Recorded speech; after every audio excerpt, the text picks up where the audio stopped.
దేవుని ఎదుట నిలబడటానికి అనగా నిర్దోషముగాను నిష్కలంకముగాను నిలబడడానికి సిద్ధపడుతున్న మనము ప్రతి విషయంలో కూడా దేవుని వాక్య ప్రకారము దేవుని యొక్క సంకల్ప ప్రకారము పరిశుద్ధ గ్రంథములో ఏ అయితే దేవుడు మనకు చూపిస్తున్నాడో నేర్పిస్తున్నాడో ఆ సత్యానికి మనం లోబడి నడుచుకోవాల్సిన వారం ఉన్నాం.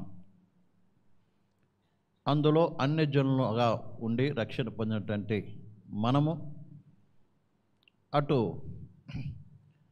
అన్య ఆచారాలు కావచ్చు, ఈ దినము క్రైస్తవ సమాజంలో ఉన్నటువంటి ఒక ఆచారంలో కావచ్చు, అవిటి నుంచి మనము వేరై దైవ వాక్యానుసారంగా ప్రేమలారా జీవించవలసిన వారమై ఉన్నాము. అప్పుడే దేవుని ఎదుట మనం ఏం చేయగలం? నిర్దోషులుగా ఎంచబడగలం. అందుకనే మనం ఈ దినాల్లో పరిశుద్ధ గ్రంథములో దేవుని చిత్త ప్రకారం జరిగినటువంటి యొక్క వివాహము గురించి మనం నేర్చుకుంటూ వస్తున్నాం. అందులో దేవుని ద్వారా జరిగినటువంటి వివాహాలు, ఇక్కడ జరగబోతున్న వివాహం గురించి మనం చూస్తూ వస్తున్నాం. అందులో మొట్టమొదటిది ఆది మానవుడు ఏంటంటే, ఇక్కడ మా పితృడు ఏంటంటే ఆదాము అవ్వ యొక్క వివాహము. ఆ తర్వాత విశ్వాసులకు తండ్రి అయినటువంటి అబ్రహాము ఏ రీతిగా తన కుమార్ని వివాహం జరిగించాడో, అలాగే రాబోతున్న కాలంలో పెళ్లి కుమార్తెకు సాదృశ్యం ఉన్నటువంటి వివాహము, అంటే సాదృశ్యం ఉన్నటువంటి సంఘము ఏ రీతిగా పెళ్లి కుమార్తె యేసుక్రీస్తును చేరబోతుందో, ఆ మధ్యాకాశంలో జరుగుతున్నటువంటి వివాహాల గురించి మనము నేర్చుకుంటూ వస్తున్నాం. మనం అక్షరార్థమే కాకుండా ఆత్మీయ విషయాలు కూడా మనం నేర్చుకుంటున్నాం. అందుకనే మనం ఏదైతే ఆత్మ సంబంధమైన విషయాలు గ్రహిస్తామో దాన్ని మనం భౌతికంగా కూడా చూపించవలసిన బాధ్యత ఉంది. అన్నమాట అర్థమవుతుందండి. ఏదైతే ఆత్మానుసారంగా మనము నేర్చుకుంటున్నామో దాన్ని వాక్యానుసారంగా ఏం చేయాలి? చూపించవలసిన వారం ఉన్నాం. ఇదే ప్రియమైన బిడ్డలారా దేవుడు మనకిచ్చిన ఆజ్ఞ. అందుకే అన్నాడు, మీరు పైనుండి శక్తి పొందే వరకు యెరూషలేములో కనిపెట్టి ఉండుడి, అప్పుడు మీరు యూదయ సమరయ అంతా కూడా, సమరయ భూలోకం అంతటా కూడా ఏమవుతారు? సాక్షులై ఉంటాడు. సాక్ష్యం చెప్తారు అనలేదు, సాక్షులై ఉంటారు అన్నాడు. అంటే ఎవరికి వారు వ్యక్తిగతంగా ఏం కావాలి? నీ జీవితం ద్వారా ఏం కావాలి? యేసు ప్రభుని చూపించాలి. నీ జీవితంలో నువ్వు చేస్తున్న ప్రతి కార్యము ద్వారా కూడా నువ్వేం చేయాలి?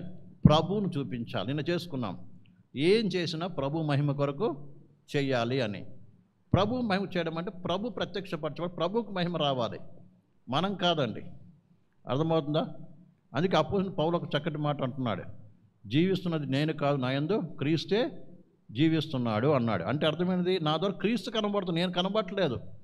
ఒకప్పుడు ఆ దినాల్లో ఉన్న పౌల్ని కాదు, నేను సౌల్ని కాదు. ఇప్పుడు వాళ్ళు ఎవరు కనబడుతున్నారు? క్రీస్తు కనబడుతున్నాడు. అలాగనే ప్రతి విషయం మనం చేస్తున్నది కానీ ప్రేమలారా క్రీస్తు కనబడేట్టుగా చేయాలి, క్రీస్తు నామం మహిమపరచబడేట్టు చేయాలి. అది నువ్వేమైనా చేయి, కానీ క్రీస్తు ప్రత్యక్షపడి దాని ద్వారా దేవుని నామం ఏం కావాలి? మహిమపరచబడాలి. అందులో ముఖ్యమైన విషయం ఈ వివాహ విషయం. ప్రేమలారా ఆల్రెడీ నేను చెప్పుకున్న రీతిగా వివాహం వచ్చేటప్పటికి ప్రేమ చాలామంది చాలా విషయాల్లో లౌకికంగా వెళ్ళిపోతూ ఉంటారు. మాటలు కావచ్చు, పద్ధతులు కావచ్చు, ఆశలు కావచ్చు, కోరికలు కావచ్చు, ఇవన్నీ కూడా అప్పుడు బయటపడుతూ ఉంటుంది. ఎందుకంటే జీవితంలో ఒకేసారి జరిగేది, ఇది కూడా లేకపోతే ఎట్లాగా? అందరికీ సంతోషం కలిగించకపోతే ఎట్లాగా? అందరూ మమ్మల్ని మెచ్చుకోకపోతే ఎలాగా? అందరి ముందు మేమేం చేయాలి? మా యొక్క ఏమంటారు, మా యొక్క గొప్పతనాన్ని చూపించుకోవాలి, మా యొక్క స్టేటస్ను చూపించుకోవాలి అని ప్రియులారా చేస్తూ ఉంటారు. ఇది అన్ని జనులు చేయొచ్చు, కానీ దేవుని ప్రజలుగా చేయకూడదు. ఎందుకంటే మనం ఎవరము? ఏనాడు నువ్వు బ్యాప్టిజం పొందావో ప్రియమైన బిల్లారా, నువ్వెవరివి? ఆయన సొత్తువి. ఆయన యొక్క ప్రియులారా ఒక్క సంకల్పం చేత నేనేం చేశాడు? పిలిచాడు.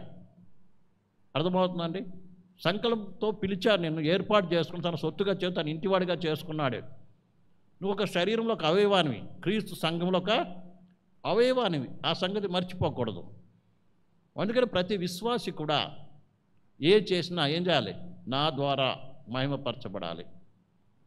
బహుశా లోకం నేను గౌరవించకపోవచ్చు, లోకం దృష్టిలో నువ్వు తక్కువ కావచ్చు, కానీ ఒక దినమున వాళ్ళందరికీ నిన్ను మెచ్చుకునే దినం కూడా వస్తుంది. ఈ విషయాన్ని బాగా అర్థం చేసుకోవాలండి. దేవుని చిత్త ప్రకారం చేసినప్పుడు నిత్యంగా దైవ ప్రసన్నత అక్కడ ఉంటుంది. ఆ ప్రసన్నత వచ్చే ప్రతి ఒక్కరు కూడా ఏం చేస్తారు? రుచి చూచి నిత్యముగా నిన్ను మహిమపరుస్తారు, ఆశీర్వదించి వెళ్తారండి. అది మాత్రము ఏమాత్రము ఏంది నిధి కాదు. అర్థం? ఎందుకంటే దేవుని ప్రసన్నత మన మధ్య ఉండాలంటే, అర్థమైందండి? ఎవరు ఉండాలి? దేవుని చిత్త ప్రకారం చేయాలి. ఉదాహరణకి ప్రత్యక్ష గుడారము మోషే దేవుని మాట ప్రకారం కట్టాడంట. నిర్గమకాండం లాస్ట్ అధ్యాయం చూస్తే మోషే దేవుడి మాట చొప్పున చేశాను, దేవుడు మాట చొప్పున చేశాడని రాయబడి ఉంటుంది. అన్ని A to Z ప్రతి ఇది కూడా. చివరికి ఆ ప్రత్యక్ష గుడారంలోని చిన్న మేకు, చిన్న రంధ్రము కూడా దేవుడు చెప్పినట్టు దేవుడి కొలతల ప్రకారమే చేశాడండి. సొంత ఆలోచన ప్రకారం తెలియక కాదు. అర్థమైందండి? మోషే ఎంతో ఆ దినాలు ఉన్నతమైన విద్యను అభ్యసించినటువంటి వాడు, మాటలేందును కార్యమందును ఆరితేనటువంటి వ్యక్తి. ఆయన రాజు, యువరాజు కావాల్సిన వ్యక్తి. రాజ్యం, పరో రాజ్యాన్ని ఏళ్టకు అన్ని రకాల అర్హత పొందినటువంటి వ్యక్తి ఆయన. అయినప్పటికీ కూడా అవన్నీ పక్కన పెట్టేసి ఏం చేశాడు? ప్రియులారా ఏం చేశాడు? ఆయన దేవుని చిత్తం కట్టినప్పుడు దేవుని ప్రసన్నత ఉంది. మీరు పరిశుద్ధ గ్రంథం చదివినప్పుడు దేవుని వాక్య ప్రకారం చేసిన వారు ఎవ్వరు కూడా ఏం కాలేదు? ఏం కాలేదండి? నిధి కాలేదు, తక్కువ కాలేదు, అవమానపరచబడలేదు, సిగ్గుపరచబడలేదు, దరిద్రులు కాలేదు. వారి కుటుంబాలు ఏమయ్యాయి? ఆశింపబడింది. ఈ విషయాన్ని ప్రతి ఒక్కరు మనసులో పెట్టుకొని ఈ వాక్యాన్ని కూడా మనం బాగా అర్థం చేసుకోవాలి. ఇప్పుడు మన వివాహం కాడికి వద్దాం. నిన్న ఎక్కడి దాకా వచ్చాం? మనం అందరం కూడా ఎంగేజ్మెంట్ దాకా వచ్చాం. ఎంగేజ్మెంట్ అయిపోయిందా? అయిపోయింది కాలేదా? ఎంగేజ్మెంట్కి ఎవరికి ఇచ్చారు? చెప్పాలి. పెళ్లి కుమారుడు పెళ్లి కూతురికి ఇచ్చాడు. పెళ్లి కుమార్తె కుటుంబస్తులు ఏం చేశారు? విందు చేశారు. మరి ఏమేమి ఇచ్చాడో వాడి ఆత్మీయ అర్థం కూడా పెళ్లి కుమార్తె అనగా మనము ఎవరు రక్షింపడ్డారో వాళ్ళందరూ కూడా యేసుతో ఏమైంది? ప్రదానము చేయబడింది. ఆ ప్రదానము ద్వారా ఏ రీతిగా ప్రదానం చేసుకోవడానికి యేసుప్రభు ఏ రీతిగా ప్రదానం చేసుకున్నాడంటే ఎలియాజరు అంటే పరిశుద్ధాత్మ ద్వారా మనకేమివ్వబడింది? రక్షణ ఇవ్వబడింది, విశ్వాసం ఇవ్వబడింది, విమోచన ఇవ్వబడింది, అలాగే అనేక రకాల వస్త్రాలు మనకి ఇవ్వబడింది. అవన్నీ కూడా ధరించుకొని ఇప్పుడు ఏం చేయాలి? పెళ్లి కుమార్తె ఏం చేయాలి? ఇప్పుడు బయలుదేరాలి. ఎక్కడికి చెప్పండి? ఎక్కడికి బయలుదేరాలి? ఇప్పుడు ఆదికాండంలోకి వద్దాం. దేవుడు చూడండి, 2వ అధ్యాయము 22వ వచనం చదవండి.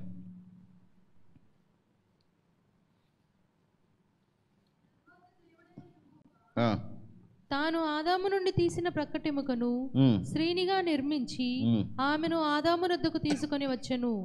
అప్పుడు ఆదాము ఇట్లనెను. చాలండి. ఇప్పుడు స్త్రీని చేశాడు దేవుడు. స్త్రీని చేసిన తర్వాత ఆదామును అవ్వ దగ్గర తీసుకుపోయాడా? అవ్వను ఆదాము దగ్గర తీసుకొచ్చాడా? చెప్పండి. కదా బైబిల్ ఎప్పుడు చదవనట్టే చూస్తున్నాం మొక్కం. చెప్పండి, గట్టిగా చెప్పండి, నోరు తెరిచి. ఆదామును అవ్వ దగ్గర తీసుకుపోయాడా లేదా అవ్వ ఆదాము దగ్గరికి వచ్చిందా? వినబడుతుందా? నేను ఉర్దూ ఏమైనా మాట్లాడుతున్నానా? చెప్పండి. ఈ లేడీ నేను మాట్లాడే మాటలు లైవ్లో పోతుంది. చెప్పండి. ఆదాము అవ్వ దగ్గరికి పోయాడా? ఆదాము అవ్వ దగ్గరికి తీసుకెళ్ళాడు దేవుడు, లేదా అవ్వను ఆదాము దగ్గర తీసుకెళ్ళాడా? గట్టిగా చెప్పండి. ఆ అవ్వను ఆదాము దగ్గరికి దేవుడు తీసుకెళ్ళాడు. ఆ తర్వాత వివాహం జరిగింది, అంతే కదా? ఇప్పుడు రెబెకా దగ్గరికి వద్దాం. రెబెకాను, మరి రెబెకా ఇస్సాకు దగ్గరికి పోయిందా? ఇస్సాకు రెబెకా దగ్గరికి వచ్చాడా? ఇస్సాకు దగ్గరికి రెబెకా తీసుకొని పోబడింది. ఎవరి ద్వారా? ఎలియాజరు ద్వారా. ఎలియాజరు పెళ్లి కుమార్ తరఫున మనిషా, పెళ్లి కొడుకు తరఫున మనిషా? పెళ్లి కుమారుని తరఫున మనిషి, అంతే కదండి? అలాగే ఇప్పుడు సంఘం కాడికి వద్దాం. ఇప్పుడు యేసు ప్రభు మన దగ్గరికి వచ్చి వివాహం చేసుకుంటా, మనల్ని తీసుకుపోయి వివాహం చేసుకుంటాడా? అర్థమవుతుందండి? యేసు ప్రభు మన దగ్గరికి వచ్చి ఇక్కడ పెళ్లి ఇక్కడ జరుగుతుందా? క్రీస్తు వివాహం, పెళ్లి, గొర్రెపిల్ల వివాహం అనేటువంటిది ఇక్కడ జరుగుతుందా? అంటే భూమి మీద జరుగుతుందా? లేదా మనల్ని తీసుకొని పోయి మధ్యాకాశం చేసుకుంటాడా? చెప్పడం తెలిసిన గట్టిగా చెప్ప, టైం వేస్ట్ చేయకండి. పరిశుద్ధాత్మ ద్వారా మనందరూ ఏం చేస్తున్నాడు? ఇప్పుడు మన సిద్ధపాటు చేస్తున్నాడు. ఏం చేస్తున్నాడు? మనల్ని పరిశుద్ధాత్మ ఏం చేస్తున్నాడు? మనల్ని మధ్యాకాశంలోకి తీసుకుపోతాడు. అక్కడ వివాహం జరుగుతుంది. అర్థమైందండి? అలాగనే భౌతికంగా జరగబోయే వివాహం ఎలా జరగాలి మరి? పెళ్లి కూతురు పెళ్లి కొడుకు ఇంటికి పోవాలా, లేకపోతే పెళ్లి కొడుకు పెళ్లి కూతురు ఇంటికి పోవాలా? పెద్దవాళ్ళు చెప్పండి. వాక్య ప్రకారం మీకు ఏ ప్రశ్న ఉన్నా అడగవచ్చు, నో డౌట్, నేను ఇక్కడే ఉంటాం. ఇప్పుడు చదవబడిన వాక్య ప్రకారము, ఇప్పుడు ఒక మన దేవుని బిడ్డలమైతే మనం వాక్య ప్రకారం చేయాలనుకుంటే వివాహము, పెళ్లి కూతుర్ని పెళ్లి కొడుకు దగ్గరికి వెళ్ళాలా, లేదా పెళ్లి కొడుకు పెళ్లి కూతురు ఇంటికి రావాలా? చెప్పండి.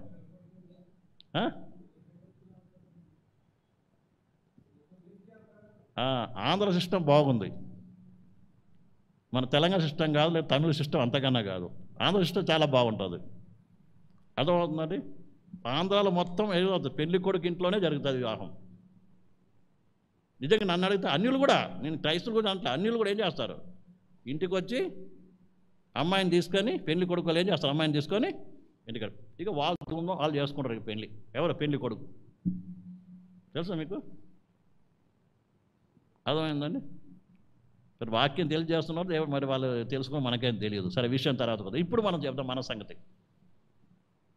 అమ్మో, ఎట్లా మేము ఎట్లా భరిస్తామండి? ఇక్కడ ఇది చిన్న విషయం కాదు, ఇది చెప్పేస్తాం ఈజీగా. దేంతో కొన్ని విషయం ఇది, దేంతో ముడిపడి ఉంది చెప్పండి పెద్దలు, చెప్పండి. మన దాంట్లో ఏంటంటే ఒక ప్రిస్టేజ్ ఉంది. మేము వలిమీలు ఏంటంటే మేము కావాలి మా అమ్మాయిని తీసుకుని వాళ్ళకి ఇంట్లో ఇస్తామా, అదొకటి ఉంది మనలో. ఉందా లేదా? నిజం చెప్పండి పెద్దలు. కానీ వాక్య ప్రకారం ఏంటిది? వాళ్ళ పద్ధతి కాదు, వీళ్ళ పద్ధతి కాదు. అర్థమైందా? పెళ్లి కుమారుడు తన బిడ్డ వారిని వాళ్ళ మనుషుల ద్వారా ఏం చేయాలి? ఉంటారుగా వాళ్ళ బాబాయిలు, మేనమామలు. అర్థమైందా? ఇప్పుడు ఇంకో విషయం కూడా చెప్పాలి. క్రైస్తవ వివాహం కాబట్టి మేము మేనమామను కేర్ చేయము, అన్నం కేర్ చేయము, తమ్ముళ్ళు కేర్ చేయము. ఇది అనడం నంబర్ 1 పాపం. వాళ్ళు అన్యులనే సరే. అర్థమవుతుందండి? ఆల్రెడీ నేను చెప్పాను, వివాహం అనేది ఏంటిది? ఇద్దరికి సంబంధించింది కాదు, 2 కుటుంబాలకు సంబంధించినది. అర్థమైందండి? అర్థమైంది. ఇప్పుడు ఎక్కడి దాకా వచ్చిందంటే, ఈ దినాల్లో జరిగే వివాహం ఎట్లా వచ్చేసిందంటే, తల్లిదండ్రులు కూడా సంబంధం లేదండి. ఇద్దరు చూసుకుంటారు, చేసుకుంటారు. తర్వాత ఏ గొడవ వచ్చినా అడిగే దిక్కుండదు. 4 నెలల తర్వాత వాళ్ళు ఇటు, ఏమిటు, ఆమె అటు. విషయం బాగా అర్థం చేసుకోవాలి. అర్థమవుతుందండి? కాబట్టి ఇక్కడ బాగా అర్థం చేసుకోవాలి. పెళ్లి కుమారుడు ఏం చేస్తున్నాడు? పెళ్లి కుమారుడి నుంచి ఇక్కడ ఏమొస్తుంది? ఎలియాజరు వచ్చాడు పెళ్లి కుమారుడు తీసుకొని పోవడానికి. ఇది బైబిల్ పద్ధతి, ఇది వాక్య పద్ధతి, ఇది పరలోకానికి రాబోయే కాలంలో జరగబోయే ప్రవచన రీతిగా జరగబోయే వివాహానికి సాధులు మనం చేస్తున్నాం. ఇప్పుడు మనం చూపించే వివాహం ఈ యొక్క లోకంలో రాబోతున్న చూడండి. ఉదాహరణకి ఇజ్రాయిల్కు 7 పండుగలు ఇచ్చాడు. వింటున్నారండి? ఇదంతా కూడా ఇజ్రాయెల్ జీవితం జరగబోయే కాలం జరిగేటువంటి కార్యాలు అవన్నీ కూడా. అవన్నీ ప్రవచనాలు, దాని నెరవేర్పు అవన్నీ ప్రవచనరీత్యా చేయవలసినటువంటి అది. అర్థమవుతుందండి? అలాగే క్రైస్తవ వివాహం అనేటువంటిది రాబోతున్న కాలంలో సంఘానికి, మన ప్రభువైన యేసుక్రీస్తుకి మధ్యాహ్నం జరగబోయే విందుకు, ఆ యొక్క వివాహ విందుకు చూపిస్తుంది. అర్థమవుతుందండి? బాగా అర్థం చేసుకోవాలి. అందుకనే క్రైస్తవంలో ఏం కావాలి? అబ్బాయి ఏం చేయాలి? అబ్బాయి ఇంటికి అమ్మాయి ఎవరు తీసుకుపోవాలి? వాళ్ళే వచ్చి తీసుకుపోవాలి. ఇది బైబిల్ పద్ధతి. అర్థమవుతుందండి? ఖర్చు కూడా ఎవరు భరించాలి? అవన్నీ పెళ్లి కుమారుడే భరించాలి. అవునా కదా? మెయిన్ బాధ ఎక్కడో కాదు, చేయడం ఈజీ, కానీ ఎక్కడ దీనికి వస్తుంది అన్నమాట అసలు పరిశాన్ ఉంటే. అన్నిటికీ సమస్య ఎక్కడ? ఈజీ అయితే కళ్ళు మూసుకొని చేస్తా, ఫ్రీ అయితే, కానీ ఎక్కడ వస్తుంది సమస్య అంతా? డబ్బు. అన్నిటికీ డబ్బులే. అయితే ఇక్కడ మనకు డబ్బు సమస్య కాదు, దేవుని బిడ్డలకు డబ్బు కాదండి. ఏది ముఖ్యం చెప్పండి? ఎవరు తెలిసి డబ్బే ముఖ్యం అనుకున్న చెప్పకండి.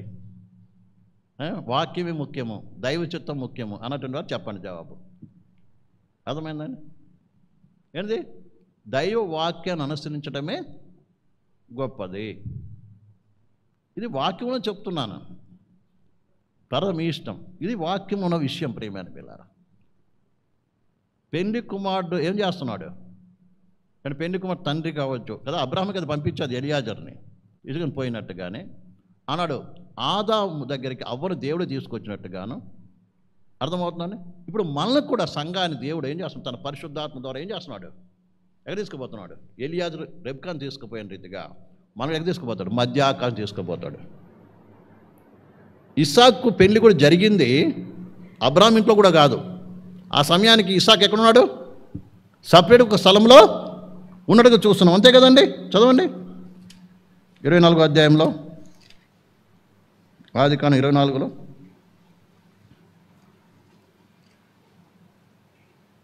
62 నుంచి చదవండి.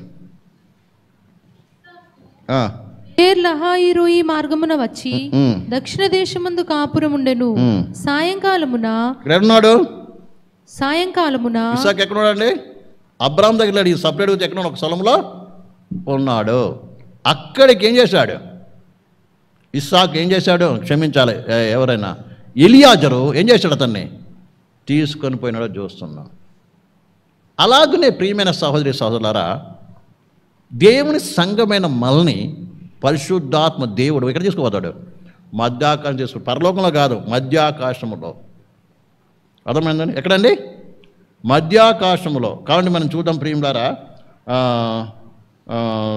తెస్సలోనికి రాసిన పత్రిక 4:17 చదవండి.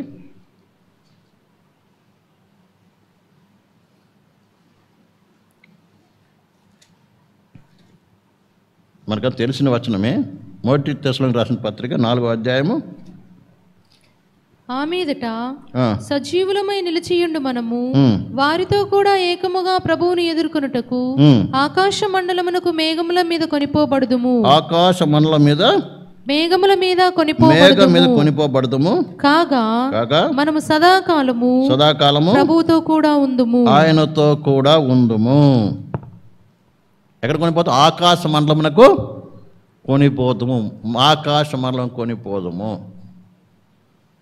పరలోకానికి కాదు. ఎక్కడ కొనిపోయేది? మధ్యాకాశానికి. 45 కీర్తన 45:14 చదవండి.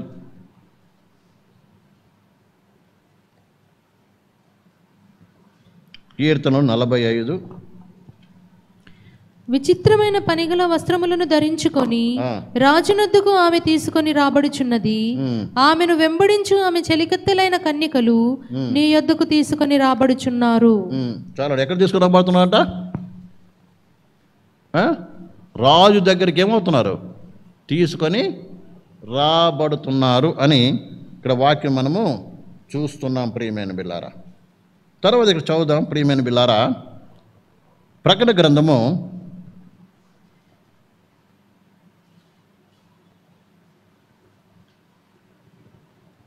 19వ అధ్యాయము 6-7 వచనాలు చదవండి. అప్పుడు గొప్ప జనసమూహపు శబ్దమును, విస్తారమైన జలముల శబ్దమును, బలమైన ఉరుముల శబ్దమును పోలిన ఒక స్వరము, సర్వాధికారియు ప్రభువునగు మన దేవుడు ఏలుచున్నాడు, ఆయనను స్తుతించుడి, గొర్రెపిల్ల వివాహోత్సవ సమయము వచ్చినది, ఆయన భార్య తన్ను తాను సిద్ధపరచుకుని ఉన్నది గనుక మనము సంతోషపడి ఉత్సహించి ఆయనను మహిమపరచదమని చెప్పగా వింటిని. ఏమంటా? గొర్రెపిల్ల వివాహ మహోత్సవము సమయం వచ్చి ఉన్నది, ఆయన భార్య తన్ను తాను సిద్ధపరచుకొనుచున్నది గనుక మనము సంతోషపడి ఉత్సహించి ఆయన మహిమపరచదమని చెప్పగా వింటిని. ఏమొచ్చినట్టున్నారు? గొర్రెపిల్ల వివాహ సమయం వచ్చి ఉన్నది. కాబట్టి గొర్రెపిల్ల భార్య ఏమైందంట? తను తాను సిద్ధపరచుకొని ఆయన ఎదుటి వెళ్ళి నిలబడుతుందండి. అర్థమైందా? కాబట్టి అవ్వను దేవుడు ఆదరణకు తీసుకొచ్చిన రీతిగా, అదే రీతిగా అబ్రాహాము సేవకుడు ఏంటంటే ఎలియాజరు ద్వారా రెబెకాను ఎక్కడ తీసుకుపోయింది? పెళ్లి కుమారుడైన ఇస్సాకు దగ్గర తీసుకుపోయినట్టుగానే మనల్ని కూడా పరిశుద్ధాత్మ దేవుడు, ఇప్పుడు మన మధ్య ఎవరున్నారు? ఎలియాజరు ఎవరు? పరిశుద్ధాత్మ దేవుడు ఏం చేయబోతున్నాడు? మనల్ని పెళ్లి కుమారుడైన యేసుక్రీస్తు దగ్గర తీసుకుపోతున్నాడు. తండ్రి దగ్గరికి కాదు, ఎవరి దగ్గరికి? గొర్రెపిల్ల దగ్గర తీసుకుపోబోతున్నాడు. అర్థమైందండి? ఇది ఎక్కడ జరిగేది? మధ్యాకాశంలో. అక్కడ ఆకాశ మండలం మీదకి కొనిపోబడదుము అని ఇక్కడ దేవుని వాక్యం క్లియర్గా చెప్తుంది. ఇది అర్థమైందండి అందరికీ? తర్వాత 9వ విషయం, ఇప్పుడు 10వ విషయం, పెళ్లి కుమార్తె. అర్థమవుతుందండి? పెళ్లి కుమార్తె దగ్గరికి వెళ్ళినప్పుడు, లేకపోతే ఇస్సాకు ముందర నిలబడినప్పుడు ఏం వేసుకుందంట? ఎవరు? రెబెకా ఏం వేసుకుంది? ముసుగు వేసుకుంది. అంతే కదండి? ఏం వేసుకుంది? ముసుగు వేసుకుంది కదా. మనం కూడా పెళ్లి కుమార్తె వచ్చినప్పుడు ఏం చేసుకొని వస్తారు? పెళ్లి కుమార్తెలో ముసుగు. ముసుగు అంటే మీకు అందరికీ తెలుసా? ముసుగు అంటే ఏంటిది? చెప్పండమ్మా. ముసుగు అంటే ఏంటిది? ముసుగు ముఖానిక, తలక? చెప్పండి. ముసుగుకు అర్థం ఏంటిది? రెబెకా వేసుకుంది తలక, ముఖానిక, లేదా మొత్తానిక? నాకేం తెలుసు? అంతేనా? అది ఈ ముసుగు అనే సిస్టమ్ ఎట్లా వచ్చింది? ఇది యాక్చువల్గా ఆదిలో, అర్థమవుతుందండి, రోమన్ల ద్వారా, తర్వాత గ్రీకు దేశస్థు ద్వారా ఆరంభమైనది. వాళ్ళు ఎందుకు వేస్తారంటే, అంటే అందరిలో ఉంది ఈ యొక్క సిస్టము. మెయిన్ అన్ని జనుల్లో ముసుగు. ఇప్పుడు చూడండి, మనే కదా ముసుగు, మార్వడీసు వాళ్ళు వీళ్ళు చాలామంది వేసుకుంటారు వెళ్ళినప్పుడు కదండి. అవునా కదా? ఎందుకు వేసుకుంటారు ముసుగు అంటే, దురాత్మ పట్టకుండా. అర్థమైందా? పెళ్లి కుమార్తెను దురాత్మ పట్టకుండా ముసుగు వేసుకునే వాళ్ళు ఆ దినాల్లో. అర్థమైందా? మెయిన్ అది. ఆ ముసుగేంటిది? మొత్తం ముఖానికి మొత్తం వేసుకునేవాళ్ళు. మనం వేలు అంటాం కానీ వేలు కూడా సరైనది కాదు, అంతా కనబడుతుంది, మొత్తం కనబడుతుంది. అక్కడ కనబడుతుంది. ముసుగు కనబడకుండా ఉండేది ఏముంది? అర్థమైందండి? ఎందుకు వేసుకుంటారు? ఏం కనబడకుండా, దురాత్మలు పట్టకుండా. ఇప్పుడు హైందువుల్లో కూడా, లేదు మన దాంట్లో కూడా పెళ్ళి అవుతుంటే ఒక 2 రోజుల ముందు 3 రోజులు కదా ఏదో ఇక వాళ్ళని ఏం చేస్తారు, జాగ్రత్త చేతికి ఒక కత్తి ఇస్తారు, ఏదో ఇది చేసి దెయ్యం పట్టుకుంటా కదా ఏదో చేస్తారు, అప్పటి నుంచి జాగ్రత్త ఒకరు వెనకనే ఉంటారు ఇక, ఎందుకంటే దెయ్యం పట్టుకుంటుందని. అలాగే అన్ని జనులు అందరిలో కూడా ఉంది ఇది సిస్టమ్. అలాగే పూర్వకాలంలో రోమియులు, గ్రీక్ జేసస్లు వీళ్ళందరూ గ్రీక్ అందరూ కూడా ఏం చేసేవారు, దాని కొరకు వేసుకునేవాళ్ళు. రాను రానిది ఏమైందంటే అది పరిశుద్ధతకు పరిచర్యకు సూచనగా అయిపోయింది. అంటే ఈ అమ్మాయి చాలా పవిత్రురాలు, ఈమె చాలా దీనురాలు, ఈమె పరిచర్య చేసేరాలు అని తెలియపరచడానికి అలా మార్చేశారు దాన్ని. అర్థమైందండి? అలాగా వేలు వచ్చింది. బైబిల్లో కూడా ఆ ముసుగు అనేటువంటి ఉంది. అయితే ఇప్పుడు మనం పరిశుద్ధ గ్రంథం దగ్గరికి వద్దాం. ఇప్పుడు అర్థమైందండి? పరిశుద్ధం వచ్చినప్పుడు 2 రకాల ముసుగులు ఉన్నాయి. అర్థమవుతుందండి? ఎన్ని రకాల ముసుగులు ఉన్నాయి? 2 రకాల ముసుగులు ఉన్నాయి. ఒకటి తల నుంచి ముఖానికి వేసుకునే ముసుగు, అర్థమవుతుందండి? రెండోది కేవలం తలకు మాత్రం వేసుకునే ముసుగు. మరి అర్థమవుతుందా? దాన్ని ఇంగ్లీష్లో వేల్ అంటారు. వేల్ అంటే అసలు అర్థం ఏంటిదట? తెర అని అర్థం. వేల్ అంటే అర్థం ఏంటిది చెప్పండి? అర్థమా? తెర అని అర్థం. పాత నిబంధన ప్రకారము అర్థమైందండి, పరిశుద్ధ స్థలానికి అతి పరిశుద్ధ స్థలానికి ఉండే దాన్ని ఏమంటారు? వేల్ అంటారు. తెర, అడ్డు తెర కదా, అదొకటి. రెండవది మోషే కొండ మీద దిగినప్పుడు, రెండోసారి కొండ మీద దిగినప్పుడు ఆయన ముఖం ఏమైంది? మహిమ ప్రకాశించింది. అప్పుడు ఆ మహిమను ఎవరు చూడలేకపోతున్నారు. ఏం చేశాడు మోషే? తన ముఖానికి ముసుగు వేసుకున్నాడండి. అర్థమైందా? దానినే అపోస్తలుడైన పౌలు ఈ రీతిగా చెప్తున్నాడు. చూడండి, పరిశుద్ధ గ్రంథం తెరిచి, ప్రియమైన బిల్లారా తెరిచి, కొరింథీయులకు రాసినటువంటి 2వ పత్రిక 3వ అధ్యాయం 18వ వచనం.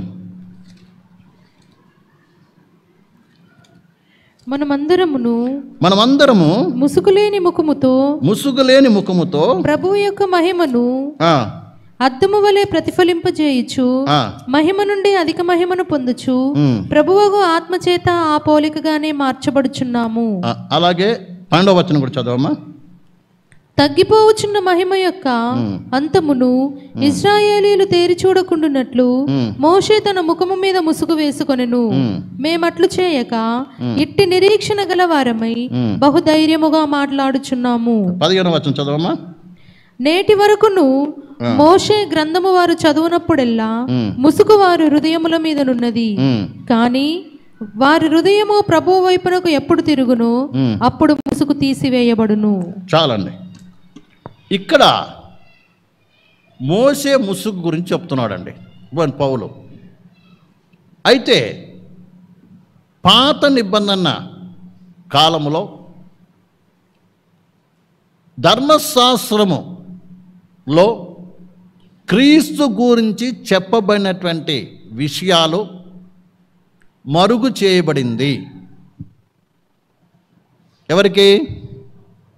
ఎవరికి?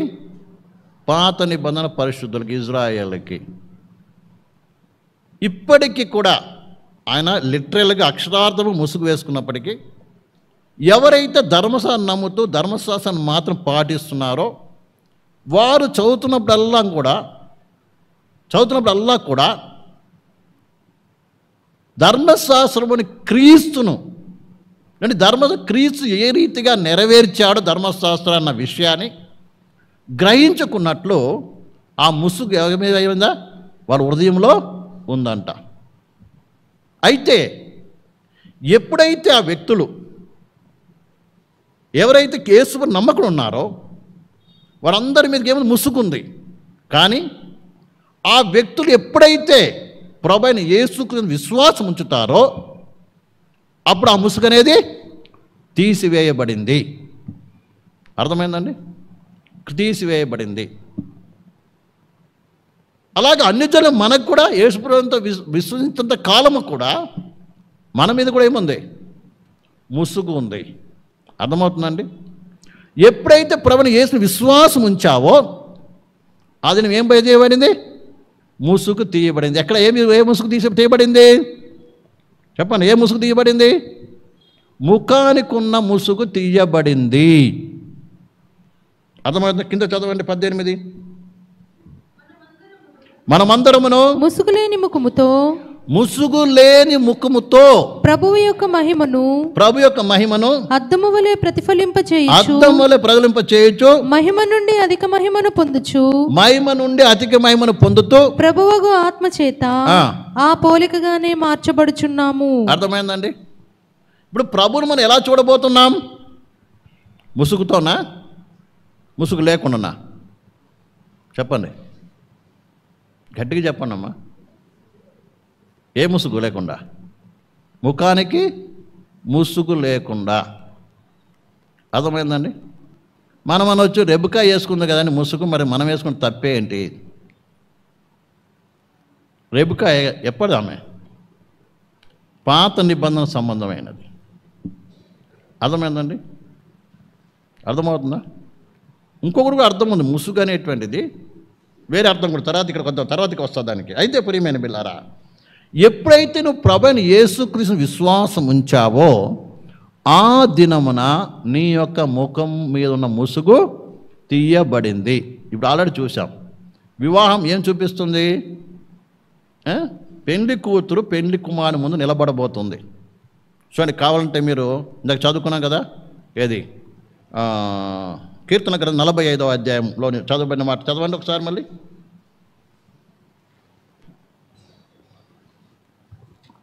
45. విచిత్రమైన పనిగల వస్త్రములను ధరించుకొని రాజునొద్దకు ఆమె తీసుకుని రాబడుతుంది. ఆమెను వెంబడించు ఆమె చెలికత్తెలైన కన్యకలు నీ యొద్దకు తీసుకుని రాబడుచున్నారు. ఉత్సాహ సంతోషములతో వారు వచ్చుచున్నారు. అంతఃపురములో నుండు రాజకుమార్తె కేవలము మహిమ గలది. ఆమె వస్త్రము బంగారు బుట్టా పని చేసినది. విచిత్రమైన పనిగల వస్త్రములను ధరించుకొని. ఒక్క నిమిషం.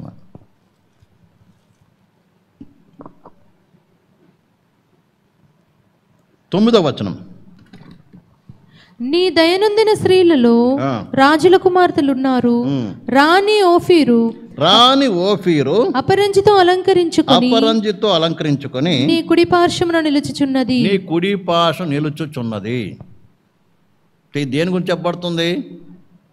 పెళ్లి కుమార్తె రాజు ప్రభువైన యేసుక్రీస్తు ముందు ఏం కాబోతుంది? నిలబడబోతుంది. నిలబడినప్పుడు మరి ముసుగుతో నిలబడుతున్నట్టు ఉందా, ముసుగు లేకుండా నిలబడుతున్నదా? రాయబడలేదు ఇక్కడ.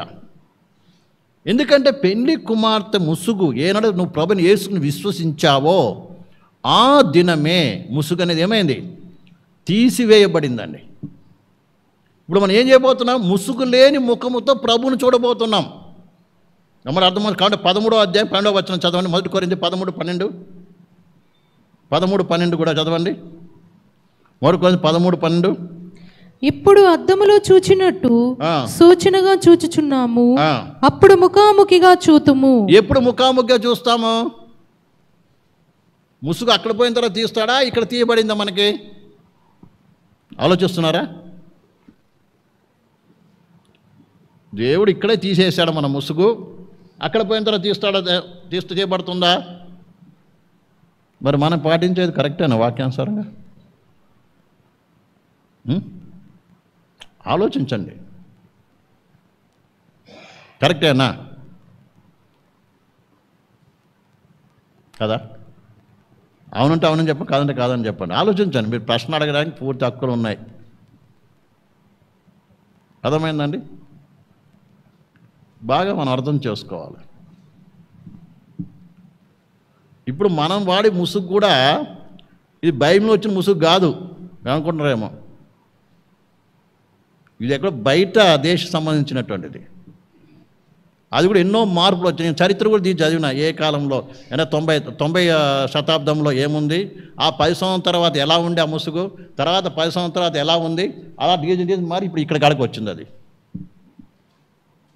లోకానికి తగినట్టుగా డిజైన్ కూడా ఏమైపోతుంది, అది మారిపోతుంది. అర్థమవుతుందండి? కాబట్టి ఈ విషయానికి వద్దాం ప్రియమైన బిడ్డలారా. వాక్య ప్రకారం మనము ముసుగుతో ప్రభువు నిలబడతామా, ముసుగు లేకుండా ప్రభువు నిలబడతామా? అర్థమవుతుంది అందరికీ? పెద్దలు బాగా వినండి, అందరూ ఆలోచించండి. ఎందుకంటే రాను మనం వాక్యం నేర్చుకొని సరి చేసుకోవాలి మనం. వింటున్నారండి? కానీ ఇంకో వాక్యం కూడా చదువుదాం. మొదటి యోహాను రాసిన పత్రిక 3:2. మొదటి యోహాను రాసిన పత్రిక 3:2. ప్రియులారా, ఇప్పుడు మనము దేవుని పిల్లలమై ఉన్నాము. ఇప్పుడు మనం దేవుని పిల్లమై ఉన్నాము. మనమిక మనం ఏమవుదుమో అది ఇంకా ప్రత్యక్షపరచబడలేదు కానీ ఆయన ప్రత్యక్షమైనప్పుడు ఆయనను ఉన్నట్టుగానే ఆయనను చూతుము గనుక ఆయనను పోలి ఉందమని ఎరుగుదుము. ఆయన ఉన్నట్టుగానే ఆయనను చూతుము గనుక ఆయనను చూతుము గనుక ఆయన ఎలా ఉన్నాడో అలాగే చూస్తామంట. ముసుకుంటే చూస్తాం అలాగనే. చెప్పండి, ముసుకుంటే కనబడతారండి? ఆయన ఉన్నట్టుగానే ఆయన చూతుము గనుక ఆయనను పోలి ఉందుమని చెప్పాను. ఆయన పోలి ఉందుము ప్రియమైన బిడ్డలారా. కాబట్టి పెళ్లి కుమారుని ముందు సంఘం నిలబడేటప్పుడు పెళ్లి కుమారుడైనటువంటి ప్రభువైన యేసుక్రీస్తు ముందు నిలబడినప్పుడు పెళ్లి కుమార్తె ముసుగు లేని ముఖముతో నిలబడుతుంది. ఆరి చూసినప్పుడు మన భౌతికంగా మన యొక్క వివాహం జరిగిస్తున్నప్పుడు, భౌతికంగా ఇక్కడ మన పిల్లల వివాహం జరిగిస్తున్నప్పుడు మరి ముసుగుతో నిలబడ్డం, తర్వాత తీయడం, ఇవన్నీ కూడా ఎంత మటుకు సరి అయిందో ఎవరికో ఆలోచించి మీరే చెప్పాలి నిర్ణయం. నేనుగా చెప్పేది అర్థమవుతుందండి? చెప్పండి. సరే, అది కొంచెం లైట్గా అందంగా కనబడవచ్చు, స్పెషల్ కనబడవచ్చు. కానీ స్పెషల్ ఎవరికి కనబడాలి? నువ్వు చెప్పండి. దేవునికి కనబడాలి, దైవునికి కనబడాలి, కానీ మనుషులకు కాదు, లోకానికి కాదు. అంతే కదా? ఇక్కడ ఈ విషయాన్ని ప్రతి ఒక్కరు అర్థం చేసుకోవాలండి. కాబట్టి ప్రస్తుతానికి ప్రియమైన బిడ్డలారా, సంఘముకున్న ముఖానికున్న ముసుగు ఏమైంది? తీసివేయబడింది. ఎప్పుడు తీసివేయబడింది? ఎప్పుడైతే ప్రభువైన యేసుక్రీస్తునందు విశ్వాసం ఉంచామో ఆనాడే నీ ముసుగు ఏమైపోయింది? తీసివేయబడింది. అర్థమవుతుందండి? తీసివేయడం కాబట్టి దేవుడు ప్రభువైన యేసుక్రీస్తును మనం ఏం చేస్తున్నాం? అర్థం చేసుకోగలుగుతున్నాం, ఆయన విశ్వసించగలుగుతున్నాం, విశ్వాసముల వాక్యం నేర్చుకుంటున్న కొద్ది ఎదగగలుగుతున్నాం, ఆ ప్రకారం జీవించగలుగుతున్నాం. లేకపోతే విశ్వసించకపోతే మన యొక్క హృదయం మీద ఏముండేది? ముసుగు ఉండేటువంటిది. మోషే ఏ రీతికి ధర్మశాస్త్రము గ్రహించకుండా యూదులైనటువంటి వారికి పాత నిబంధన పరిశుద్ధులు ఏ రీతికి మూయబడి ఉందో ఆ రీతిగానే మనం కూడా యేసునందు విశ్వాసం ఉంచకుండా ఉండేటువంటి వారము. కానీ ఏనాడు విశ్వసించావో ఆ దినం ఏమైంది? ముసుగు తీసివేయబడింది. ఇప్పుడు ఎవ్వరికి ముసుగు లేదు, ప్రత్యేకంగా ముఖానికి ముసుగు వేసిన పని లేదు. అది ఏ సమయం అయినప్పటికీ కూడా. అన్నమాట అర్థమవుతుందా మీకు? అర్థమైందా కాలేదా? చెప్పాలా మళ్ళీ? అవునా కదా? ఉండాలా వద్దా? ఇప్పుడు పెళ్లి కుమార్తెకు వచ్చినా ముఖాన్ని మూసుకొని తీసుకొద్దామా, లేకుండా తీసుకొద్దామా? ఆలోచించండి అందరూ కూడా. అర్థమైందండి? ఇది దేవుని వాక్యం చెప్పేది. ఇప్పుడు రెండో ముసుగు ఏంటండి? తలకు ముసుగు. ఇది వేసుకోవాలా వద్దా? చెప్పండి. ఎందుకు వేసుకోవాలి? చెప్పండి. మనకి నిన్న కూడా క్వశ్చన్ వేసాను, ఎందుకు వేసుకోవాలి చెప్పండి నాకు. వద్దన్న వాళ్ళు చెప్తారు ఇక్కడ ఎందుకు వేసుకోకూడదు, కానీ ఎందుకు వేసుకోవాలి? ఇది అనేక మంది వేసుకోవట్లేదండి, చాలా వేసుకోవట్లేదు. మనం కూడా ఏం చేస్తాం? సగం సగం వేసుకుంటారు చాలామంది. తెలుగుగా ఏమవుతారు? పట్టించుకోం దాని గురించి ఎక్కువగా. సగం వేసుకుంటాం. మరి కొంతమంది ఏంటంటే వేస్తారు కానీ ఎంట్రుకలు అన్నీ కనబడతాయి. అది కూడా స్టైల్ డిజైన్ దానికి ఒక స్పెషల్ వచ్చేసింది కదా. ఆ ముసుగు కూడా ఏంటిదంట, ఏమొచ్చిందమ్మా? అది కూడా దేనికి అవి వేసుకునేటువంటి ఏమంటారు దాన్ని, మీరు అంటారు కదా, ఏదో అంటారు కదా. ఆ క్లాత్ కూడా కాస్ట్లీవి. అది కూడా దాంతో కూడా ఏం చేయాలి, మనం మన గొప్పతనం చూపించుకోవాలి, మన స్టైల్ ఎంట్రికలు చూపించుకోవాలి. తర్వాత ఇంకేంది, నేను మొత్తానికి ఏదో వేసుకున్నామంటే వేసుకున్నాం, ఇక్కడ దాకా కొంతమంది, ఇక్కడ దాకా కొంతమంది. అర్థమవుతుందండి? వాళ్ళు కొంతమంది ప్రార్థన చేసేటప్పుడు ఇక ఆత్మలు నీకు అంటారు కాదు, ఎక్కడ ఉంటుంది, వీళ్ళు ఎక్కడ ఉంటారో తెలియదు. బాగా అర్థం చేసుకోవాలి. బాగా వినండి, చూడండి, మనం చదువుదాం, ఆ విషయంకి వద్దాం. అది చెప్పిన తర్వాత నేను ముగిస్తాను. ప్రేమ ద్వారా మోటుకొని రాసిన పత్రిక 11వ అధ్యాయము 5వ వచనము. 11వ అధ్యాయము 5వ వచనము. ఏ స్త్రీ తల మీద ముసుగు వేసుకొనక ప్రార్థన చేయును లేక ప్రవచించును, ఆ స్త్రీ తన తలను అవమానపరచును. ఇక్కడ సింపుల్గా చెప్పాడు దేవుడు. పౌలు ఏం చేస్తున్నాడు చెప్తున్నాడు. ఏ స్త్రీ తలకు ముసుగు వేసుకోకుండా ప్రార్థిస్తుందో లేక ప్రవర్తిస్తుందో ఆ స్త్రీ తన తలను ఏం చేస్తుందంట, అవమానపరుస్తుందంట. ఇక్కడ ఇంకో లోతైన సత్యాన్ని గ్రహించిన వాళ్ళు చాలామంది ఉన్నారు. అదేంటిదంటే కేవలం ప్రార్థన చేసేటప్పుడు ఏమన్నాడు, ప్రవచించేటప్పుడు మాత్రం వేసుకోమన్నాడు. కాబట్టి మేము ప్రార్థన చేసేటప్పుడు ముసుగు వేసేటప్పుడు అయింది ఏమంటారు అక్కడ, ప్రవచనం మాత్రం వేసుకుంటాం, మిగతా వాక్యం చెప్పేటప్పుడు మాత్రం బ్రహ్మాండంగా మేము ఏం చేస్తాం, ముసుగు వేసుకుని మా స్టైల్ ఎంట్రికలు అన్నీ మాకు మంచిగా కనబడాలి, అన్నీ కనబడాలి. కాబట్టి మంచిగా ఏం చేస్తాం, వేసుకోకూడదని. అలా పాటించే వాళ్ళు కూడా చాలామంది ఉన్నారు. అయితే మన లోతుగా దేవుని వాక్యం చెప్తుందంటే ఎందుకు ఇట్లా అన్నాడు, జలను అవమానపరుస్తుంది అంటున్నాడు. ముసుగు లేకపోతే ఏంటంట, ప్రార్థన చేసినప్పుడు ప్రవచించినా కూడా ఏంటి, తలను అవమానపరుస్తుంది. ఎందుకు? కిందికి 4వ వచనం చదవండి.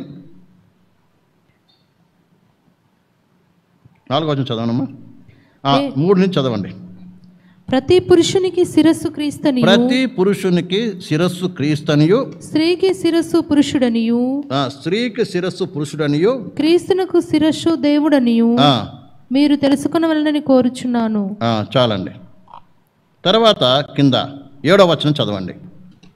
పురుషుడైతే దేవుని పోలికయు మహిమయునై ఉన్నాడు గనుక తల మీద ముసుగు వేసుకొనకూడదు గాని స్త్రీ పురుషుని మహిమయై ఉన్నది.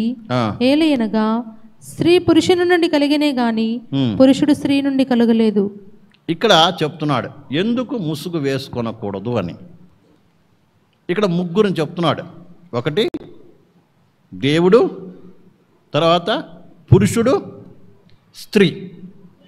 అర్థమవుతుందండి? ముగ్గురు గురించి చెప్తున్నాడు. వింటున్నారా అందరు కూడా? ఎందుకు ముసుగు వేసుకోవాలి అన్నటువంటిది గురించి ఇక్కడ ఉదాహరణ చెప్తున్నా, ముగ్గురు గురించి చెప్తున్నాడు. అర్థమైందా? ముందు అర్థమైందండి. దేవుని యొక్క మహిమ పోలిక ఎవరై ఉన్నారు?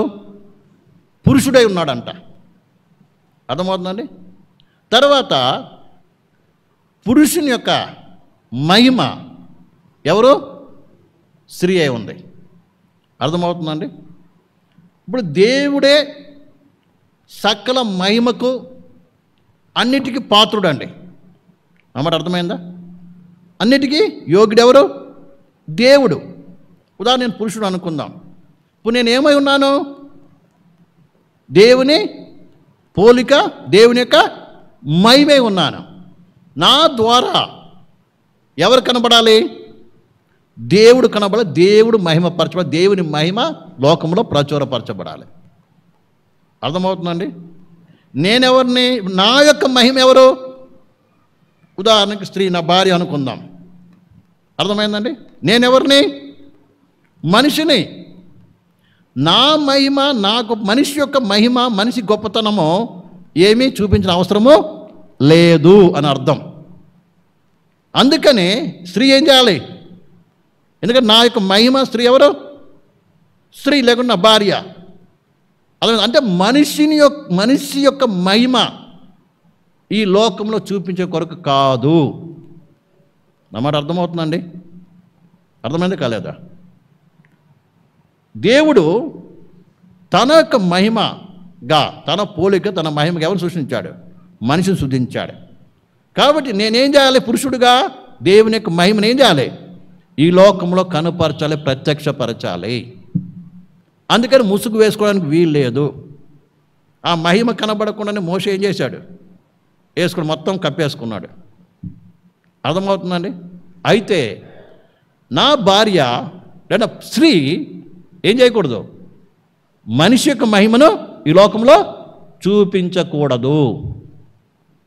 నువ్వు ఒకరు ముసుగు వేసుకోకుండా నువ్వు ఒకవేళ ప్రార్థించినా, ఒక విశ్వాసైన స్త్రీ కావచ్చు, ఒక సేవకురాలు కావచ్చు, ఎవరైనా కావచ్చు, ముసుగు వేసుకోకుండా నువ్వు దేవుని సన్నిధిలో ఉన్నట్లయితే నిత్యముగా నువ్వేం చేసినట్టు? మనుషులను ఘనపరుస్తున్నట్టు, మనిషిని మహిమపరుస్తున్నట్టు, మనిషిని గొప్ప చేస్తున్నట్టు. అలా చేసినప్పుడు దేవుని యొక్క కోపం మనిషి మీదకి వస్తుంది.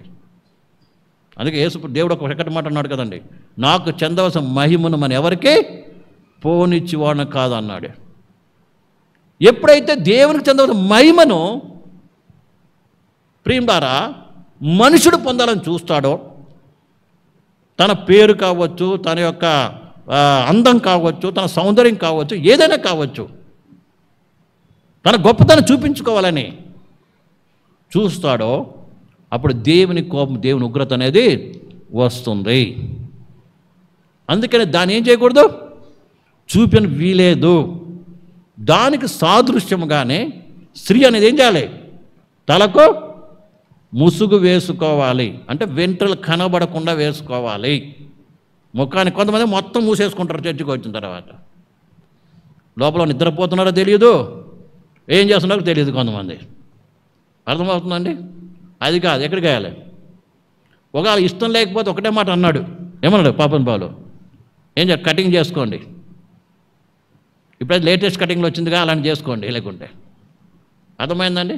కాబట్టి ఈ విషయానికి వద్దాం ప్రియులారా. ఇది అసలు ముసుగు యొక్క, అవునా కదా? ఏ డౌట్ ఉంది ఏమన్నా?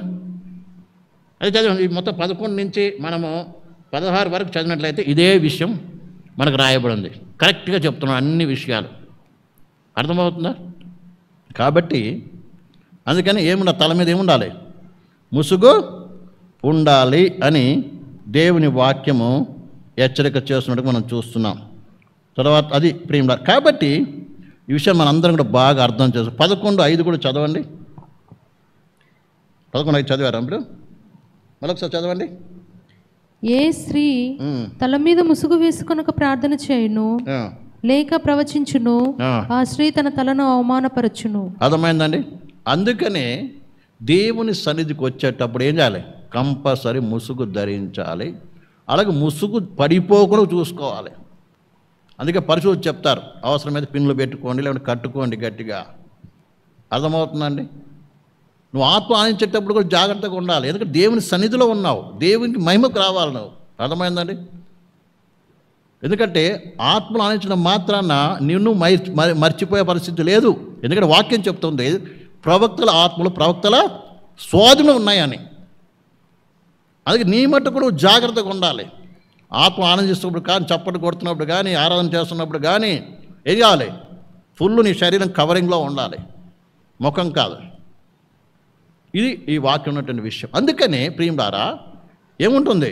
పెళ్లి కుమార్తె కూడా ఎలా రావాలి? ఈ ముసుగుతో రావాలి. అంటే ఆల్రెడీ ముసుగు తీసివేయబడింది. తీసివేయడమైన ముసుగు, ముఖానికి వేయబడినట్టు ముసుగు తీసివేయబడిన తర్వాత మళ్ళీ ముఖానికి వేసుకునే అవసరత లేదు. ఎందుకంటే మనము ఏం చేయబోతున్నాం? ముఖాముఖిగా ప్రభువుని చూడబోతున్నాం. అర్థమైందండి? ముఖాముఖి ఏం చేయబోతున్నాం? మనం ప్రభుని విశ్వసించాం. ఎప్పుడే విశ్వసించి ఆ దినమే మన ముఖానికి ఉన్న ముసుగు ఇప్పుడేం ప్రభువుని చూస్తున్నాం. మనం అంతరంగం ముసుగుపోయింది, అన్ని ముసుగులు పోయినాయి. కాబట్టి కొత్త నిమిష సంఘం కేవలం భౌతికంగా ఉన్నప్పుడు స్త్రీలు అనేటువంటి వారు ఏం చేయాలి? కంపల్సరీ ముసుగు వేసుకోవాలన్నది దేవుని యొక్క వాక్యం సెలవిస్తుంది. చివరికి అంటున్నాడు 15వ వచనంలో, చదవండి 15, 16. స్త్రీకి తన తల వెంట్రుకలు పైట చెంగుగా ఇయ్యబడిన గనుక ఆమె తల వెంట్రుకలు పెంచుకున్నటకు ఆమెకు ఘనము. స్త్రీకి అంట తల వెంట్రుకలు ఏంటంట? ఘనత అంట. అర్థమైంది? ఏంటంట? ఘనత అంటండి. కాబట్టి ఈ విషయాన్ని బాగా అర్థం చేసుకోవాలి. తర్వాత కిందికి చదవండి 16. ఎవడైనను కలహ ప్రియుడుగా కనబడిన ఎడల మాలోనైనను దేవుని సంఘములోనైనను ఇట్టి ఆచారము లేదని వాడు తెలుసుకున్నవలెను. ఇక్కడ ఈ ఉపదేశం ఏది నేను చేస్తున్నానో దాన్ని ఎవరైనా ఒప్పుకోకుండా గొడవకి వస్తే ఇక్కడ ఏమన్నాడు? కొంతమంది కావాలి ఏం చేస్తారు? ఏదో రకంగా ఏం చేస్తారు? చేస్తారు. అయితే ఒకటే చెప్తున్నాడు, ఈ ఆచారం ఎక్కర్లేదు. ఎక్కర్లేదంట చెప్పండి. దేవుని సంఘంలో మాలోనైనను దేవుని సంఘంలోనైనా అట్టి ఆచారము లేదని వాడు తెలుసుకోవాలి. ఏ ఆచారము? ముసుగు లేకుండా ఏం చేసేది? ప్రార్థించేది, ముసుగు లేకుండా ఆరాధించేది, ముసుగు లేకుండా ప్రసవించేది, ముసుగు లేకుండా వాక్యం చెప్పేది, ఇదంతా కూడా ఏంటిది? ఇది దేవుని విరోధమైన కార్యం. అందుకే స్త్రీలు ఏమనుకున్నాడు? ముసుగు వేసుకోవాలని దేవుని వాక్యం చెప్తుంది. పురుషుడు ఎందుకు వేసుకోకూడదంటే వారేం కాదు, వారు దేవుని మహిమయు పోలికే ఉన్నారు కాబట్టి దేవుని మహిమ ఏం కావాలి? ప్రత్యక్షపరచబడాలి. దీనికి సాదృశ్యంగానే దేవుడు సంఘంలో స్త్రీలకు ముసుగు అనేది ఇవ్వబడింది. కాబట్టి ప్రేమలారా, అందుకనే పెళ్లి కుమార్తెకు వచ్చినప్పుడు ముసుగు అనేది అవసరము, అంటే మన భాషలో వేలు అనేది అవసరము లేదు. దానికి తగిన ముసుగు చక్కగా వేసుకుంటే ఎంతో చక్కగా ఉంటుంది. అవసరం. పెళ్లి కుమార్తెకు ప్రత్యేకమైన వస్త్రం మంచిదే. అది తెల్లటి వస్త్రాలైనా సరే, బంగారు వర్ణంతో కూడిన వస్త్రాలైనా సరే, ఎందుకంటే బైబిల్లో రాయబడింది కాబట్టి. అర్థమవుతుందండి? ఇక మిగతాదన్నీ లేవండి. పెళ్లి కుమార్తె కాబట్టి పెళ్లి కుమార్తె కావచ్చు. కాబట్టి ఈ విషయాన్ని జ్ఞాపకం చెప్పుకొని ప్రియులారా, ఇద్దరు ఈ యొక్క వాక్యాన్ని దీంతో ముగిస్తున్నాను. ఎవరికైనా డౌట్స్ ఉంటే తర్వాత మీరు అడగొచ్చు. ప్రభువు మీకు తోడైనను గాక. దేవుని చిత్తం అయితే మళ్ళీ దేవుడు మనకు టైం ఇచ్చినప్పుడు ఇదే దాన్ని కంటిన్యూ చేద్దాం. ఇంకా చాలా విషయాలు ఉన్నాయి మనం నేర్చుకోవాల్సింది. కానీ ప్రభు ఈ వాక్యాన్ని దీవించును గాక. అందరూ మోకరిద్దాం, కళ్ళు మూసుకుందాం. కళ్ళు మూసుకుందాం.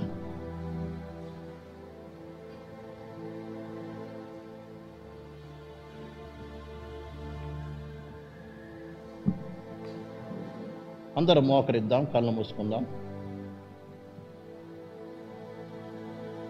దేవుని వాక్యం విన్న ప్రియ సహోదరి సహోదరుడా, ఈ రాత్రికాల సమయంలో దేవుని వాక్యంలో ఉన్నటువంటి సత్యాన్ని, ముఖ్యంగా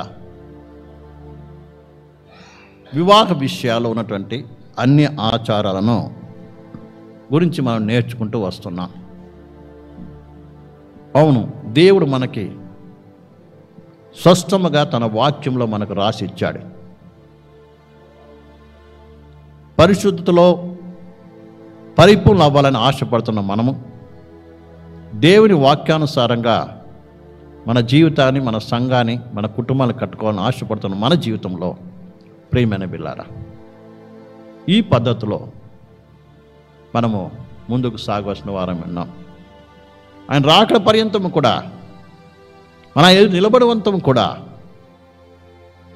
మన అనుదిన జీవితంలో ఉన్నటువంటి లోపాలను మనం సరిచేసుకోవాల్సిన వారం విన్నాం. ఎందుకనగా ఎవరైతే దేవుని మాట చొప్పున, దేవుని చిత్తం చొప్పున చేస్తారో వారే నిరంతరం జీవిస్తారని దేవుని వాక్యం చెప్తుంది. ప్రియమైన బిడ్డలారా, మనమందరం కూడా లోకం నుంచి వేరు చేయబడిన వారము కాబట్టి లోకం మరి అనుసరించడానికి వీలు లేదు. హల్లెలూయా, ప్రైజ్ ది లార్డ్. తెలియనంత కాలం మనం చేస్తూ వచ్చాం. కానీ ఎప్పుడైతే దేవుని వాక్యము మన ముందుకు వచ్చిందో, ఆ వాక్యానికి నువ్వు లోబడినట్లయితే ధన్యుడవు, ధన్యురాలవి. ప్రియమైన బిడ్డలారా, ఈ విషయాన్ని మనం బాగా అర్థం చేసుకొని దేవుని వాక్య ప్రకారం జీవించడానికి మనం అప్పగించుకుందాం. Hallelujah, praise the Lord, praise the Lord, praise the Lord, praise the Lord, praise the Lord, praise the Lord, praise the Lord, praise the Lord, praise the Lord. Hallelujah. Hallelujah. Thank you Jesus. Thank you Lord. Hallelujah. పరిశుద్ధుడా స్తోత్రం, పరిశుద్ధుడా స్తోత్రం, పరిశుద్ధ దైవమా స్తోత్రం, పరిశుద్ధమైన తండ్రి నీకు స్తోత్రం, పరిశుద్ధమైన దైవమా నీకు స్తోత్రం, పవిత్ర దైవమా నీకు స్తోత్రం, సర్వశక్తి గల దైవమా నీకు స్తుతులు, పరిశుద్ధ దైవమా నీకు స్తుతులు, పరిశుద్ధ దైవమా నీకు స్తుతులు, పరిశుద్ధ దైవమా నీకు స్తుతులు, పరిశుద్ధ దైవమా నీకు స్తుతులు, జీవముల తండ్రి నీకు స్తోత్రం, సర్వశక్తి గల దైవమా నీకు స్తోత్రం, మహోన్నతులైన తండ్రి నీకు స్తుతులు, సజీవుడైన దైవమా నీకు స్తోత్రం, స్తోత్రం, స్తోత్రం. దేవుని వాక్యం మనకు అప్పగించుకుందాం. Hallelujah. Thank you Jesus. Thank you Lord. Thank you Lord. ఈ సమయంలో పాస్టర్ ఉత్తరయ్య గారు వచ్చి నడిపించి ప్రార్థన చేసి ఆశీర్వాదం ఇస్తారు.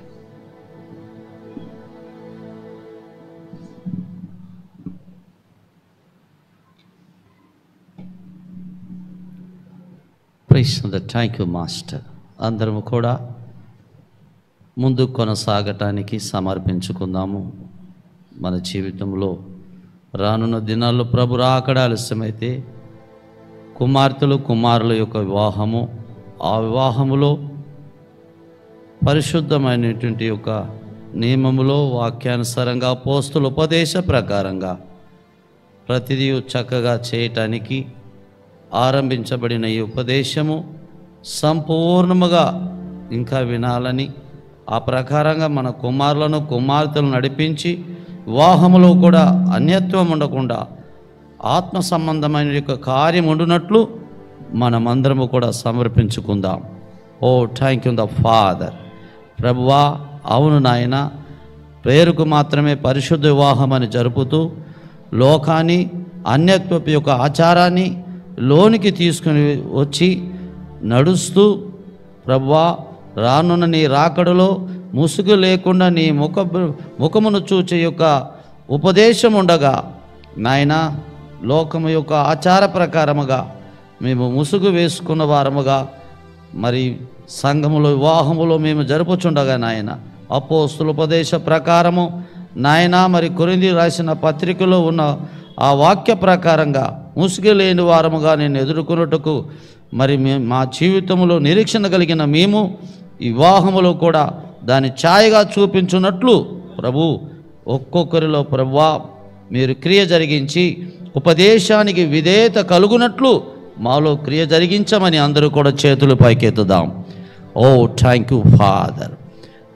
వివాహము చేసుకోబోయే యొక్క యవన కుమార్తెలు కావచ్చు, కుమారులు కావచ్చు, పిల్లలు కలిగిన తల్లిదండ్రులు కావచ్చు, చేతులెత్తి అవునాయన, మీరు అపోస్తుల ద్వారా ఏదైతే రక్షించబడిన నీ సంఘానికి ప్రభువా నేర్పించి ఉన్నారో దానికి మేము లోబడి నడిచి మేము ప్రకాశించున్నట్లు, అన్యత్వం మాలో ప్రవేశించకుండా, అన్య అగ్ని మాలో ప్రవేశించకుండా ప్రభువా మీ ఉపదేశం అనే యొక్క సత్యాన్ని కొనసాగించడానికి కృపదయ చేయమని రెండు చేతులైతే దేవునికి స్తోత్రం చెల్లిద్దాం. స్తోత్రం, స్తోత్రం, స్తోత్రం, స్తోత్రం, స్తోత్రం, స్తోత్రం, స్తోత్రం, స్తోత్రం. ప్రార్థన చేసుకుందాం. ప్రేమ కలిగిన తండ్రి, నీ రాకడ సమీపమిస్తుంది. మధ్యాకాశంలో నేను ఎదుర్కొనే సమయము ఆసన్నమైనది కనుక కొరతలు కలిగిన వాటిని బాగు చేసుకొని ప్రభా మేము సంపూర్ణము కావటానికి, నీ ఎదుట అనిందులుగా నిలబడటానికి, అన్ని కార్యాల్లో కూడా పరిశుద్ధతకు అనుకూలముగా ఉండునట్లు ఈ వివాహ విషయంలో కూడా మీరు నేర్పించిన విషయాలను బట్టి మీకు స్తోత్రాలు. నీ జనులైన వారు దానికి విధేయతను చూపించి వివాహము ద్వారా ప్రభువా నీకు మహిమ కలుగునట్లు జనులు ఇష్టపడుదురుగాక ప్రభు. ఆ విధముగా నాయన లోకం కొరకు కాక నీకు విధేయత చూపించి జరిపించినట్లు నీ జనులను సాక్షిగా ఉంచి నడిపించమని నాయనా, మరి నీ జనులైన వారి యొక్క పిల్లలు కూడా దానికి విధేయత చూపునట్లు క్రియ జరిగించమని యేసు క్రీస్తు నామములో అడిగి వేడుకుంటున్నాము పరమ తండ్రి. ఆమేన్.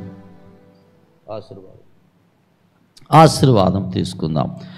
మన పరమ తండ్రి దేవాది దేవుని యొక్క ప్రేమయు మన ప్రభువును రక్షకుడైన యేసుక్రీస్తు వారి దివ్యమైన కృపయు పరిశుద్ధాత్మ యొక్క అన్యోన్య సావాసం మనకును లోకములో ఉన్న పరిశుద్ధులకును ప్రభు రాకడ వరకు తోడై ఉండి నడిపించునుగాక. ఆమేన్. అందరూ కూడా ప్రభువైన యేసుక్రీస్తు నామములో వందనాలు.